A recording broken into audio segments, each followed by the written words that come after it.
तो फिल्म की शुरुआत होती है और हम बहुत सारे सेब के पेड़ देखते हैं। बहुत सारे सेब टूटकर जमीन पर पड़े थे जो गल सड़ चुके थे और उनमें कीड़े पड़ गए थे। इतनी ही देर में एक छोटी बच्ची यहाँ आती है और एक सेब को उठाकर घर की तरफ जाने लगी। उसकी मोम उसे देखकर फौरन आवाज लगाकर बुला लेती है। बच्ची की मोम का नाम था जेसिका और इसके 2 बच्चे थे, एक ये बच्ची और दूसरा था छोटा बेटा। बच्ची वो सेब अपनी मोम जेसिका को लाकर दे देती है और क्योंकि उनके घर में तो पहले ही ढेर सारे सेब पड़े थे और बहुत सारे तो सड़ भी गए थे, इसलिए जेसिका वो वाला सेब टोकरी में फेंक देती है। तो इस वजह से उसकी बेटी नाराज हो गई। कहती है, मामा वो सेब मैं आपके लिए लाई थी इतने प्यार से और वो आपने टोकरी में डाल दिया, दिल तोड़ दिया आपने मेरा। फिर अब पता चला कि असल में जेसिका को नशे की लत थी, लेकिन कुछ दिन पहले ही वो हॉस्पिटल से अपना इलाज करवा के आई है, इसीलिए फिलहाल उसने नशा छोड़ दिया था। उसके हस्बैंड को भी नशे की बहुत बुरी आदत थी। अब जेसिका ने नशा छोड़ दिया था पर उसके हस्बैंड का नहीं छूट रहा था, इसीलिए वो यहाँ नहीं रहता, इनसे अलग रहता है। उसने अपनी बीवी बच्चों की जिम्मेदारी छोड़ दी थी, तो जेसिका को अकेले ही अपने बच्चों का ख्याल रखना पड़ रहा था। अब जिस घर में वो अपने बच्चों के साथ रह रही थी वो उसके डैड का था, जिनकी अब मौत हो चुकी है। घर काफी पुराना और टूटा फूटा सा है, सामान भी यहाँ ज्यादा नहीं है। कमरों और दरवाजों की हालत भी बहुत खराब थी, खास तौर पर स्टोर रूम के दरवाजे की। वो जब भी बंद होता तो अंदर से उसे खोला नहीं जा सकता था, इसलिए जब भी जेसिका वहाँ से कोई सामान लेने जाती थी तो वो दरवाजे के सामने कोई चीज रख देती थी ताकि दरवाजा बंद ना हो, या फिर अपना पैर ही रख के खड़ी हो जाती थी और दरवाजे को बंद होने से रोके रखती थी। क्योंकि ऐसा कई बार हो चुका था, जब भी वो कोई सामान लेने यहाँ आई तो अंदर ही बंद हो गई। पर क्योंकि पहले तो उसका हस्बैंड उसके साथ रहा करता था तो बाहर से वो दरवाजा खोलकर जेसिका को निकाल दिया करता था, लेकिन अब वो इनके साथ नहीं रहता क्योंकि वो खुद ही नशा छोड़ना नहीं चाहता। उसने हॉस्पिटल जाकर अपना इलाज करवाने से भी मना कर दिया था। उसे पता था कि ऐसी नशा करने की वजह से मैं अपने बीवी बच्चों के साथ नहीं रह सकता, तो दरवाजा बंद होने से अब जेसिका को खुद ही रोकना था। जेसिका सोचती है कि पैसे क्योंकि मेरे पास नहीं है तो ऐसा करती हूँ सेब से जैम बनाकर बेच दिया करूंगी, क्योंकि उसकी मॉम भी यही काम करके पैसे कमाती थी। उन्हें जैम की काफी अच्छी रेसिपी पता थी, लेकिन क्योंकि सेब गल रहे थे तो उनमें दाग लगे होने की वजह से ये आइडिया काम नहीं आता। अब उसे कुछ समझ नहीं आता कि क्या करूं, ऐसा कौन सा काम किया जाए कि मेरे पास ढेर सारे पैसे आ जाएं, क्योंकि मैंने अपने टैक्सेस देनी है, सर पर कर्जा चढ़ रहा है और 2 बच्चों को पालने की जिम्मेदारी है। तो ये सारी बातों को सोचकर वो काफी परेशान हो रही थी। फिर उसे ख्याल आया कि मैं अपनी मोम के पास चली जाती हूँ, क्योंकि वो शहर में रहती है तो वहाँ जरूर कोई अच्छा काम करने को मिल जाएगा। उसने अपनी मोम को कॉल की, जिस पर उसकी मोम का कहना था कि बेटा अगर तुम आ ही रही हो तो काम करने के इरादे से ही आना, क्योंकि तुम्हें नशे की लत थी। अब बेशक ना हो लेकिन पहले तो थी, जिस वजह से मुझे तुम पर इतना यकीन नहीं है। जेसिका जवाब देती है, मॉम मैं काम करने के लिए ही आ रही हूँ, क्योंकि मेरे ऊपर बहुत सारी जिम्मेदारियां हैं। जिसके बाद वो जाने के लिए सामान पैक करने लगी। कुछ सामान स्टोर रूम में पड़ा था, दरवाजा खुला ही था, इसलिए वो अंदर चली जाती है। लेकिन तभी अचानक तेज हवा का झोंका आया जिससे दरवाजा बंद हो गया और जेसिका अंदर ही फंस गई। वो काफी परेशान हो गई क्योंकि उसके दोनों बच्चे छोटे हैं, तो अकेले होने की वजह से कहीं डर ना जाए उसे फिक्र होने लगी। उसकी बेटी भी काफी छोटी थी जो दरवाजा नहीं खोल सकती थी, लेकिन फिर भी जेसिका अपनी बेटी को आवाज लगाकर स्क्रू ड्राइवर इन्हें पेचकस लाने के लिए कहती है। बच्चे वो ले आई, जिसे लेते ही जेसिका दरवाजा खोलने की कोशिश करने लगी, लेकिन काफी कोशिशों के बाद भी वो दरवाजा नहीं खुलता, क्योंकि जैसा कि मैंने आपको बताया वो सिर्फ बाहर से ही खुलता था। लेकिन तभी खुशकिस्मती से यहाँ उसका हस्बैंड आ गया। वो दरवाजा खोलता है और जेसिका बाहर आ गई। वो उसका मजाक उड़ाते हुए कहने लगा, जेसिका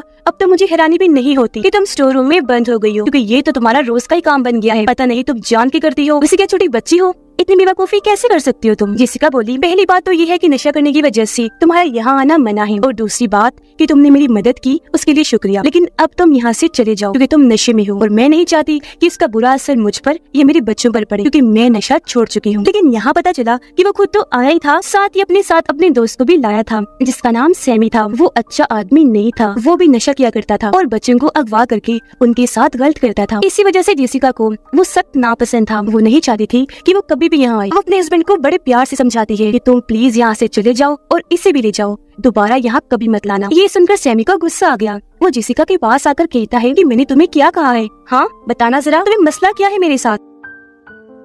ये कहकर वो जेसिका के हस्बैंड को उसके खिलाफ भड़काने लगा। कहता है कि तुम्हारी बीवी मेरे बारे में इतना गलत सोचती है, बहुत दुख हुआ। अब ये सुनकर उसका हस्बैंड सैमी की बातों में आ गया। वो जेसिका पे भड़क गया और उस पर बिला वजह गुस्सा करते हुए थप्पड़ मार देता है, क्योंकि गुस्सा उसे इस बात का भी था कि इसने नशा छोड़ दिया है तो अब ये मुझसे बेहतर बन गई है। लेकिन फिर भी जेसिका कहती है कि तुम चाहे जो मर्जी कर लो मेरे साथ, लेकिन फिर भी मैं यही कहूंगी कि सैमी यहाँ ना आए और तुम भी ना आओ जब तक तुम्हारा नशा नहीं छूट रहा, क्योंकि मैंने अपने बच्चों पर इसका बुरा असर नहीं पड़ने देना। उनकी अच्छी तरबियत करके उनका ख्याल रखना है तो बस जाओ यहाँ से। ये सुनकर उसके हस्बैंड को गुस्सा आ गया। वो पहले उसे मारता है, फिर उठाकर स्टोर रूम में पटक कर दरवाजा बंद कर लेता है और वो बेचारी अंदर ही बंद हो गई। उसके हस्बैंड उसे हर चीज का जिम्मेदार कहता है कि आज हमारे जो हालात है वो तुम्हारे डैड की वजह से, क्योंकि उन्होंने हमारे लिए कोई पैसा नहीं छोड़ा। वो रो रो कर कहती है कि प्लीज गुस्सा थूक दो और मुझे यहाँ से बाहर निकालो, लेकिन उसके हस्बैंड ने दरवाजा तो बंद किया ही था, साथ ही आगे बोर्ड लगा दिया था ताकि दरवाजा टूट भी ना पाए। वो उसकी मिन्नतें करने लगी कि प्लीज सैमी को मेरे बच्चों से दूर रखना। अब जेसिका चाहती थी कि पुलिस को फोन कर दूं, लेकिन उसे ख्याल आया कि जब उसका हस्बैंड उसे यहाँ बंद कर रहा था तो इस बीच उसका फोन बाहर ही गिर गया था और तो और उसके पास जितने भी पैसे थे वो सारे पर्स से उसके हस्बैंड ने निकाल लिए थे। उन पैसों से ही वो यहाँ से जाने वाली थी, लेकिन अब नहीं जा पाएगी क्योंकि एक तो यहाँ फंसी हुई है, दूसरा अगर यहाँ से बाहर भी जाए तो पैसे ना होने की वजह से वो जा ही नहीं पाएगी। उसका हस्बैंड जब दरवाजे पर कील ठोक रहा था तो कील जेसिका के हाथ में घुस गई, जिससे उसका हाथ जख्मी हो गया। दर्द की वजह से वो रोने लगी, पर इन हालात में भी उसे अपने बच्चों की फिक्र थी। उसने अपनी बेटी को कह दिया था कि भाई को लेकर कमरे में चली जाओ और अंदर से दरवाजा बंद कर लेना, खोलना मत। तब उसकी बच्ची ने ऐसे किया था। वो अपने भाई के साथ कमरे में थी। फिर थोड़ी देर के बाद जब उसका हस्बैंड और सैमी यहाँ से गई तो बच्ची बाहर आई, कहती है मम्मा भाई रो रहा है, उसे शायद भूख लगी है, तो आप कब बाहर आएंगी? जेसिका रोते हुए जवाब देती है, मेरी बच्ची माफ करना, मैं तो आना चाहती हूँ लेकिन यहाँ फंस चुकी हूँ। तुम ऐसा करो भाई के पास जाकर बैठ जाओ, वो रोना बंद कर देगा। अब वैसे तो उसकी बेटी काफी छोटी थी लेकिन समझदार थी। जेसिका उसे कहती है बेटा मेरा फोन ला कर दो। बच्ची सवाल करने लगी,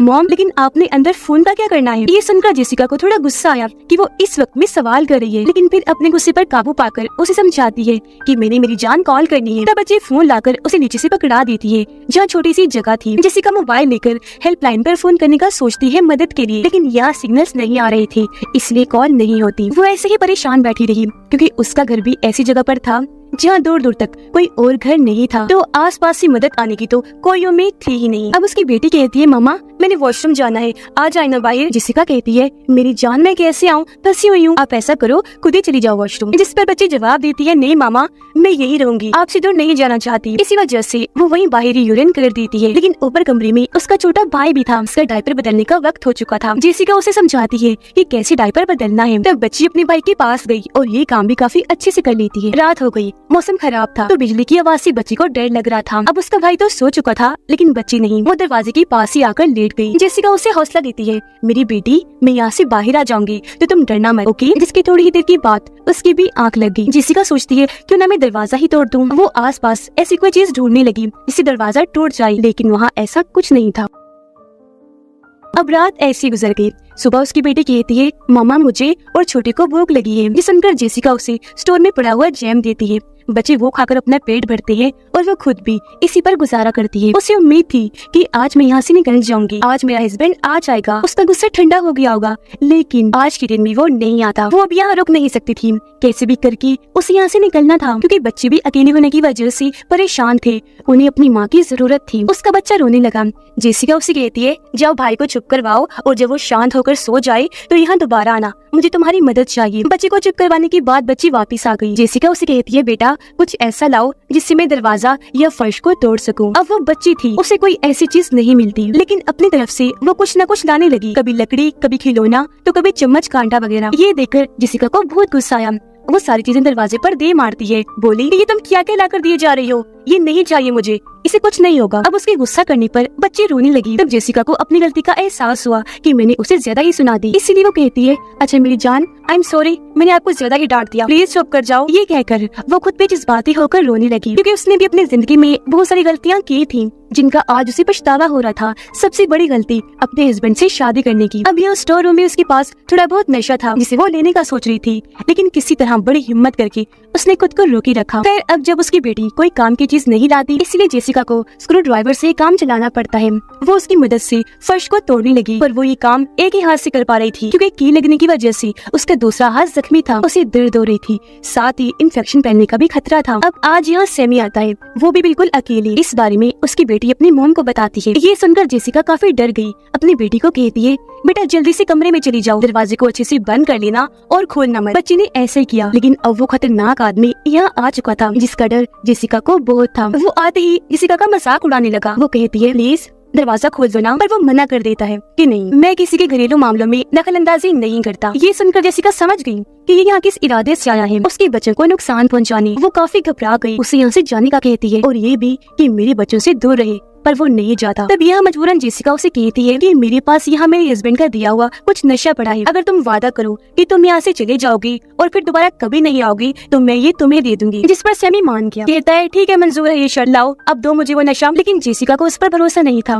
वो कहती है मैं यहाँ फंसी हुई हूँ, दरवाजे के पास नहीं आ सकती, तुम ऐसा करो अपना हाथ आगे करो, मैं तुम्हारे हाथ पर रख देती हूँ। अब सैमी भी चालाक था, उसे शक हो रहा था तो वो मना कर देता है, लेकिन जेसिका उसे मजबूर करती है और वो अपना हाथ अंदर करता है। जैसे हाथ अंदर आया, समझदारी से काम लेते हुए जेसिका स्क्रू ड्राइवर उसके हाथ में घुसा देती है, जिसके बाद उस पर पत्थर मार मार कर स्क्रू ड्राइवर और अंदर करती है और उसका हाथ वही फर्श पर अटक जाता है। अब दर्द की वजह से वो तड़पता तो है, लेकिन क्योंकि नशे की बुरी आदत ने उसे खतरनाक बना दिया था, इसलिए वो अजीबोगरीब डरावनी बातें करने लगा। पहले वो कहता है कि तुम मुझे यहाँ से जाने दो, मैं तुम्हारे बच्चों को कोई नुकसान नहीं पहुँचाऊंगा। लेकिन जेसिका उसकी बात नहीं मानती क्योंकि वो जानती थी कि ये एक झूठा इंसान है। फिर वो बताता है कि नशा छोड़ने के लिए हॉस्पिटल में मैं भी गया था, मैं सुधरना चाहता था, लेकिन मुझे इस बात का एहसास हुआ कि सुधर भी गया तो क्या होगा, चाहे मैं जिंदा रहूं या मर जाऊं, इस दुनिया में किसी को कोई फर्क नहीं पड़ेगा। ये बातें करते करते वो जेसिका को भी तोड़कर कमजोर करने की कोशिश करने लगा। कहता है कि मैं जानता हूँ तुम नशा करना चाहती हो, लेकिन बस डरती हो, और देखना एक दिन तुम खुद ही हार मानकर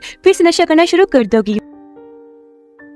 ये सुनकर जेसिका रोने लगी क्योंकि कुछ हद तक ये बात सच भी थी, पर वो ये चीज उसे महसूस नहीं होने देती। रात हो गई, ठंड भी काफी ज्यादा थी, लेकिन जेसिका अभी तक उसका हाथ आजाद नहीं करती। जैसे ही सुबह हुई, उसकी बेटी वहाँ जेसिका के पास आने लगी। जब इस बारे में उसे पता चला तो वो चिल्लाकर कहती है क्यों आई हो यहाँ, जाओ यहाँ से, क्योंकि वो जानती थी कि बेशक वो यहाँ फंसा हुआ है, लेकिन उसमें अभी भी इतनी ताकत है कि वो बच्ची को पकड़ लेगा। लेकिन क्योंकि वो बच्ची थी और पूरी रात माँ के बगैर अकेली थी, तो इस बार वो नहीं जाती बल्कि जेसिका के पास आने लगी और तभी उसे सैमी पकड़ लेता है। जेसिका काफी घबरा गई, उसके पास लाइटर था तो अपनी बच्ची की जान बचाने के लिए वो वहाँ आग लगा देती है। आग में जैसे सैमी का हाथ जला, वो उसकी बच्ची को छोड़ देता है और दर्द से तड़पने लगा। अब जब जेसिका ने देखा कि इस आग में तो मैं भी जलकर मारी जाऊंगी, तो उसने जल्दी से कपड़ा लेकर आग को बुझा दिया। पर अब सैमी को होश नहीं था, ऐसा लग रहा था जैसे वो मर चुका हो। अब यहाँ जेसिका इतना टूट गई थी कि वो नशा लेने का सोचती है, जिससे शायद उसका दुख थोड़ा कम हो जाए। इससे पहले वो ऐसे करती, उसकी नजर सामने पड़ी बाइबल पर जाती है। उसने जैसे किताब को खोलकर देखा, हर सफ़े पर पैसे पड़े हुए थे जो उसके डैड ने जेसिका के लिए छोड़े थे। अब बाइबल में लिखी गई कुछ लाइंस को पढ़ने के बाद वो इतनी जज्बाती हो गई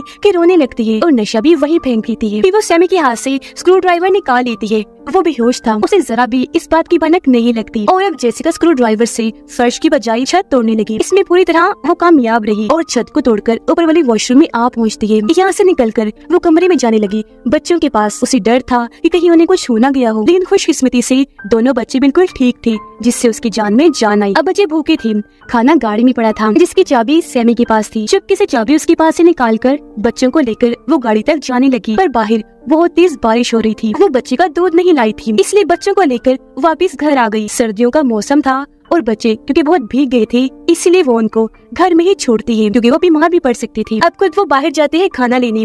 गाड़ी से खाना नीचे गिर गया था। जब वो खाना उठा रही थी तो हम देखते हैं कि सैमी को होश आ गया है, जो खिड़की पे खड़ा होकर जेसिका को देख रहा था। खाना लेकर वो जैसे घर की तरफ आई तो देखती है कि दरवाजा बंद है, क्योंकि अंदर से सैमी ने ही दरवाजे को बंद कर दिया था। वो काफी डर गई क्योंकि उसकी बच्ची अंदर फंस गई थी, जिन्हें सैमी नुकसान पहुंचा सकता था। अब फिर भी वो जैसे तैसे घर के अंदर आ गई। वो जब कमरे की तरफ भागी तो देखती है कि सैमी ने बच्चों की गर्दन पे चाकू रखा हुआ है और जेसिका को वो धमकाने लगा। वो उसे काफी समझाती है कि मेरे बच्चों को छोड़ दो प्लीज, ये तो मासूम है, इनका क्या कसूर है। पर वो एक नहीं सुनता क्योंकि बच्चों को मारने का ठान चुका था। इससे पहले वो ऐसे करता, यहाँ उसका हस्बैंड आ गया जिसने हाथ में गन पकड़ी हुई थी। गन पॉइंट करके वो सैमी से अपने बच्चों को छुड़वा लेता है, जिसके बाद सैमी यहाँ से भाग गया। अब उसके हस्बैंड को स्टोर रूम में पड़े वो पैसे और नशा मिल जाता है जिसे वो ले चुका था। फिर वो जेसिका को कहता है कि तुम भी मेरे साथ चलो। अब वो सोचती है कि अगर मैंने इसे इनकार किया तो इसका दिमाग फिर से खराब हो जाएगा, ये मुझे मारकर दोबारा से स्टोर रूम में बंद कर देगा। इसीलिए वो उसके साथ जाने के लिए मान गई, इस इरादे के साथ कि बाद में जैसे तैसे बच्चों को लेकर यहाँ से भाग जाऊंगी। वो बहाने से अपने हस्बैंड को बाहर गाड़ी में भेजती है खाना लाने और चुपके से उसके सैंडविच में बेहोशी की दवाई मिला देती है। वो सैंडविच खा लेता है, लेकिन तभी उसने नशे वाली सिरिंज निकाली। पहले खुद नशा किया और जब जब जेसिका की बारी आई तो वो उससे गन छीनने लगती है। यहाँ वो उसके इरादे समझ चुका था, इसीलिए उसे पकड़कर पीछे धकेलता है और दोबारा से उसे मारने लगा। लेकिन इस बार वो भी चुप नहीं बैठती, जवाबी हमला करती है और जब उसकी हालत खराब हुई तो वो उसे उठाकर खिड़की से बाहर फेंक देती है और वो बहुत बुरी तरह वहाँ गिरकर बेहोश हो जाता है। अब हम कुछ दिन के बाद का वक्त देखते हैं, जहाँ अब जेसिका ने यहाँ रहना सीख लिया था। उसे जैम बनाने का जबरदस्त तरीका मिल गया जो वहाँ पड़ी एक किताब में ही लिखा था। लेकिन क्योंकि पहले वो नशे में धुत रहती थी, इसलिए उसने कभी भी इस पर ध्यान नहीं दिया। अब जब नशे की लत खत्म हुई तो उसकी आंखें खुल गई। उसने दिमाग लगाया कि जैम बनाने के लिए सारे सेब का ठीक होना जरूरी नहीं है, हम गले हुए सेब को जाया ना करके उसका भी जैम बना सकते हैं। वो गला हुआ हिस्सा अलग करके सब कुछ ठीक हो गया था। घर की हालत भी अच्छी हो गई थी और जेसिका ने भी खुद को काफी बदल लिया था, क्योंकि उन्हें अब पैसों की कोई तंगी नहीं थी। जैम का बिजनेस काफी अच्छा चल रहा था और वो अपने बच्चों को काफी अच्छे से पाल रही थी। अब ये कहानी हमें सिखा रही है